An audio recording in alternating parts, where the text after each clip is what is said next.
Add करेंगे, 2 को 0 से मल्टीप्लाई करेंगे 0, 1 1 था 1 था और ये भी माइनस था, दरमियान में भी माइनस था, माइनस माइनस क्या हो गया, प्लस हो गया। अब हम देखते हैं इसका आगे आंसर क्या निकलता है। यहाँ से जो टार्क निकला ये निकला 2i + j + k। यहाँ तक तो बात समझ आ गई। अभी मैंने आपको समझाया था कि अब हम टार्क 2 कैसे फाइंड करेंगे। उसमें आपके पास ना R1 भी R2 भी है, तो यहाँ कन्फ्यूज़ नहीं होता ना। सिंपल आपको R चाहिए, आपने R1 या R2 पुट नहीं करना, सिंपल आपको क्या चाहिए, R1 की वैल्यू दरमियान में माइनस R2 की वैल्यू। ये बुक में आपको गिवन है, मैं एक बार फिर दिखा देती हूँ आपको। R1 और R2, यहाँ पर कन्फ्यूजन क्रिएट नहीं करनी, बिल्कुल भी नहीं। ये है आपके पास जनाब न्यूमेरिकल 13 है ना, ये आपके पास है R1, ये है आपके पास R2, ये बात याद रखिएगा, ठीक है।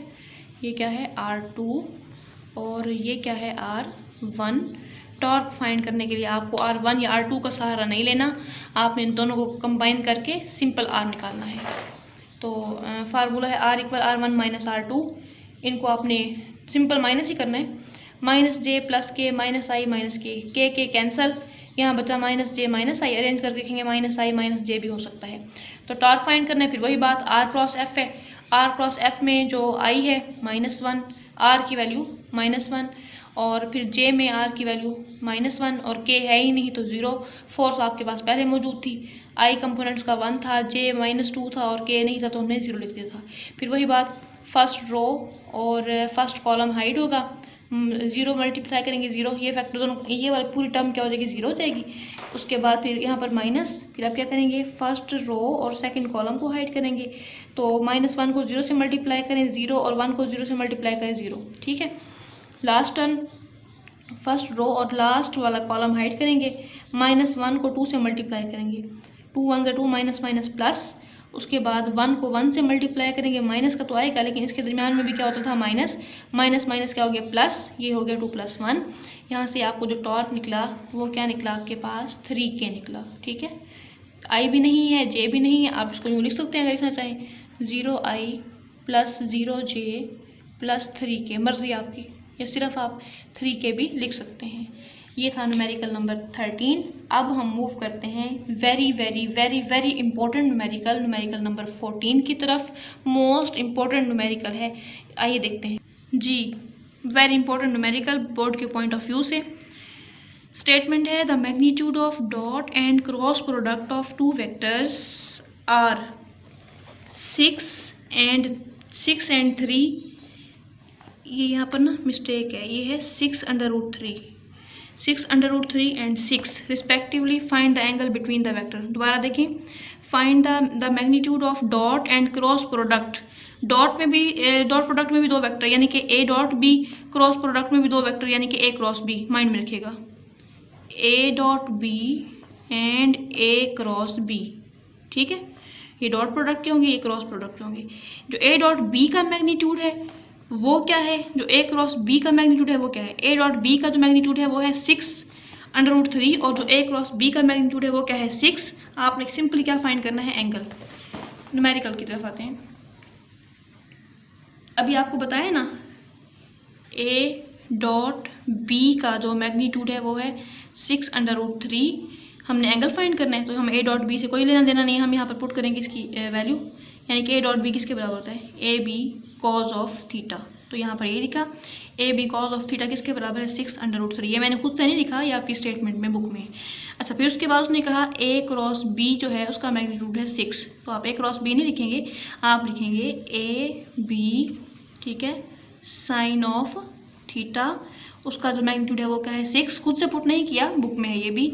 आपने फाइंड करना है एंगल। तो आइए कौन से मेथड से फाइंड करेंगे। हम इक्वेशन को नाम दे चुके, इक्वेशन 1 इक्वेशन 2 का डिवाइड करेंगे 2/1। A B sine theta divided by A B cos of theta. A B sine theta का magnitude 6, A B cos theta का magnitude 6√3। 6 cancel, A B cancel. Trigonometric ratios आपने matric में पढ़ी थी, chapter number 7 में 10th class में, तो आपको याद होगा साइन थीटा और कॉस थीटा किसके बराबर होते हैं, tan थीटा के। 6 तो कैंसल, यहाँ बचा 1/3। फिर वही बात आपने 9th की फिजिक्स का चैप्टर नंबर 4, उसमें आपके पास एक टेबल होता था, टेबल के जरिए आपने साइन कॉस और tan की वैल्यूज आपने याद की थी। तो वहाँ पर देखिएगा, अगर आपको याद नहीं है तो 1/3 जो होता है tan की टर्म में, वो किसके tan 30 होता है, यानी कि हमने थीटा फाइंड करना है, उधर जाएगा tan इनवर्स हो जाएगा। अगर इस तरह हल नहीं करना आप यूँ कीजिएगा, कैलकुलेटर में ना स्क्वायर रूट 3 लीजिएगा, उसको 1 पर डिवाइड करके जो आंसर आएगा उसका tan इनवर्स लीजिएगा, यहाँ से एंगल आएगा 30। दोबारा सुने, इसको कैसे हल करेंगे, 1/√3 कैलकुलेटर में √3 की आप वैल्यू कैलकुलेट करके जो भी वैल्यू आएगी उसको 1 पर डिवाइड करेंगे, देन उसका क्या लेंगे tan इनवर्स, यहाँ से आपके पास क्या निकल आएगा, इजीली एंगल थीटा निकल आएगा। ठीक है, ये वेरी वेरी इंपॉर्टेंट न्यूमेरिकल था, इसको आपने गौर से समझना भी और इसकी प्रैक्टिस भी करनी है। अब हम न्यूमेरिकल नंबर 15 की तरफ मूव करते हैं। न्यूमेरिकल की स्टेटमेंट गौर से देखिएगा, इसका ये ना स्टेटमेंट पढ़ने के बाद ना हम अपने समझने के लिए इसकी डायग्राम बनाएंगे। ठीक है, A load of 10 newton, load का मतलब weight, suspended from a cloth line. ठीक है, the distort the line makes angle 15 with the horizontal with each other, find the tension of cloth line. कहते हैं वजन जो है वो है 10 न्यूटन, फिर उसमें डिस्टॉर्शन होती है रस्सी में, तो हॉरिजेंटल के साथ एंगल बना रही है 15 का, आपने फाइंड करनी है टेंशन। अच्छा, आपको इक्विलिब्रियम वाला जो टॉपिक है वो याद होगा, आप उसमें कहते हो सम ऑफ जो रिजल्टेंट ऑफ फोर्स है वो 0 होता है, यानी कि आप कहते हो सिग्मा एफ इक्वल टू 0। इस सिग्मा एफ 0 का क्या मतलब है, आप अक्सर ये टर्म यूज़ करते हो ना कि सिग्मा एफ जो है वो 0 के बराबर है, मोस्टली आप कह रहे हो कि सिग्मा एफ जो है वो 0 है, फिर कहते हो सिग्मा एफ का जो एक्स कंपोनेंट है वो भी 0 है, जो वाई कंपोनेंट है वो भी 0 है। इसका क्या मतलब है, गौर से सुने, इसका यहाँ मतलब ये है, यहाँ पर 2 फोर्सेज हैं जो एक्ट कर रही हैं, यहाँ पर 2 फोर्सेज हैं एक्ट कर रही हैं, एक फोर्स एक्ट कर रही है वर्टिकली अपवर्ड, एक फोर्स एक्ट कर रही है वर्टिकली डाउनवर्ड, वो एक दूसरे को कैंसिल कर देती हैं, बैलेंस कर देती हैं, तो जो हमारे पास नेट रिजल्ट होता है वो 0 होता है। मेरी बात समझ आइए। अब ये डायग्राम मैंने आपको पहले भी कहा था, आपके समझाने के लिए डायग्राम है, डायग्राम की तरफ जाते हैं। यहाँ पर ना ये देखो, ये है क्लॉथ लाइन का वेट जो है वर्टिकली डाउनवर्ड, और इसमें क्या है, इसका वेट दिया हुआ है 10 न्यूटन। वो कहते हैं आपने टेंशन फाइंड करनी है। अंडरस्टूड बात है, जब वेट नीचे होगा तो कॉमन सी बात है टेंशन कहाँ होगी, अपवर्ड। बिलफर्ज इसको भी आप नाम दे दे टेंशन का, इसको भी आप नाम दे दे टेंशन का। ये दोनों टेंशन जो है ये पॉजिटिव वाई के होंगे। कैसे, ये स्केच याद होगा, ये वाला, ये था पॉजिटिव एक्स, ये था नेगेटिव एक्स, ये था पॉजिटिव वाई और ये था नेगेटिव वाई। अब मेरी बात समझ आ रही है। अब जो वेट है वो नेगेटिव वाई पर है, जो टेंशन है वो पॉजिटिव वाई पर है। ये वर्टिकली डाउनवर्ड है, वो वर्टिकली अपवर्ड है, एक दूसरे को इफेक्ट को क्या कर देंगे, कैंसिल कर देंगी। इसी तरह ये पॉजिटिव एक्स है और ये नेगेटिव एक्स है। आई समझ, वेट हमने लिया डाउनवर्ड नेगेटिव एक्स पर, टेंशन हमने ली अपवर्ड, ये भी टेंशन ये भी टेंशन। ये 2 बार मैंने क्यों लिया, बिकॉज जो क्लॉथ लाइन थी वो उसमें डिस्टॉर्शन हुई थी, एक्स एक्सिस के अलोंग वो 2 हिस्सों में तकसीम हो गई थी, इसलिए मैंने ऐसा किया। ये पॉजिटिव एक्स के अलोंग है, ये नेगेटिव एक्स के अलोंग है। इसी तरह इस यहाँ पर भी टेंशन मौजूद है, यहाँ पर भी टेंशन मौजूद है, तो एंगल कितना बना रही है हॉरिजॉन्टल के साथ, 15 डिग्री का। ठीक है, तो जाहिर सी बात है एक्स में इस्तेमाल होने वाला एंगल कौन सा होता है, कॉस का, तो आप कहोगे टेंशन ने एंगल बनाया cos 15, यहाँ पर भी ये कहोगे, यहाँ पर कहोगे टेंशन ने एंगल बनाया sin 15, और यहाँ पर भी आप यही कहेंगे। बेसिकली हमने फाइंड क्या करना है, टेंशन। तो अब हम न्यूमेरिकल को हल करते हैं, इंतहाई आसान है, थोड़ा गौर से समझिएगा।